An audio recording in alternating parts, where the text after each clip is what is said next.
मेरे निरंजनी पंचायती अखाड़ा, इससे मैं महामंडलेश्वर हूँ। तो हमारे निरंजनी अखाड़ा के ही महंत नहीं बल्कि हमारे अखाड़े के महंत थे वो, और उसके साथ साथ पूरे इस देश में जो 17 अखाड़े हैं उन 17 अखाड़ों के वो अध्यक्ष थे। और वो कभी भी सभी के प्रति सद्भावना रखते रहे, सभी के प्रति प्रेम रखते रहे। कभी भी उन्होंने किसी भी अखाड़े के साधु का कभी अपमान नहीं होने दिया, किसी भी अखाड़े में कोई आंच नहीं आने दी उन्होंने। जब भी कोई परेशानी किसी अखाड़े को खड़ी हुई है तो पूज्य स्वामी महंत श्री ब्रह्मलीन श्री स्वामी महंत श्री नरेंद्र गिरी जी महाराज ने हर जगह जाकर के उन्होंने हर अखाड़े का सहयोग किया। और इस देश में जितना साधु समाज है उस साधु समाज को कभी कोई कष्ट या परेशानी या अखाड़े में कोई आंच नहीं आने दी है, अभी तक उनका नियम था। लेकिन ये हम समझते हैं कि हमारा दुर्भाग्य कि वो हमें छोड़कर चले गए। परंतु ऐसा संत मिलना बहुत मुश्किल है कि मिल सके। पर ये जरूर कहूंगा कि इसके पीछे अगर उन्हें किसी ने मानसिक रूप से टॉर्चर किया या किसी ने मानसिक रूप से उनको परेशान किया तो वो आनंदगिरी है। और आनंदगिरी हमारे अखाड़े के साधुओं के नजर में कोई साधु नहीं है।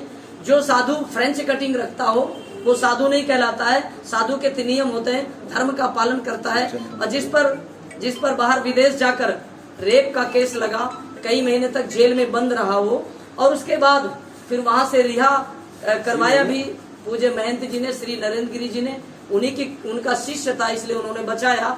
गुरु का काम है शिष्य को बचाना। लेकिन उसके बावजूद भी जो प्रेस नोट लिख कर गए हैं वो मैं अपनी तरफ से बोल रहा हूँ कि वो इतना कुछ नहीं लिखते थे, और न उनकी वो हैंड राइटिंग भी उनकी नहीं है वो, लेकिन उसके पीछे कोई ना कोई साजिश है। और उत्तर प्रदेश की सरकार के योगी जी से मैं निवेदन कर रहा हूँ, मुख्यमंत्री जी से मांग कर रहा हूँ कि इसकी पूरी तरह से निष्पक्ष जांच होनी चाहिए, और जांच होने के बाद दूध का दूध पानी का पानी होना चाहिए। ये बहुत जरूरी है, क्योंकि इसकी सजा आनंदगिरी को पूरी तरह से मिलना चाहिए।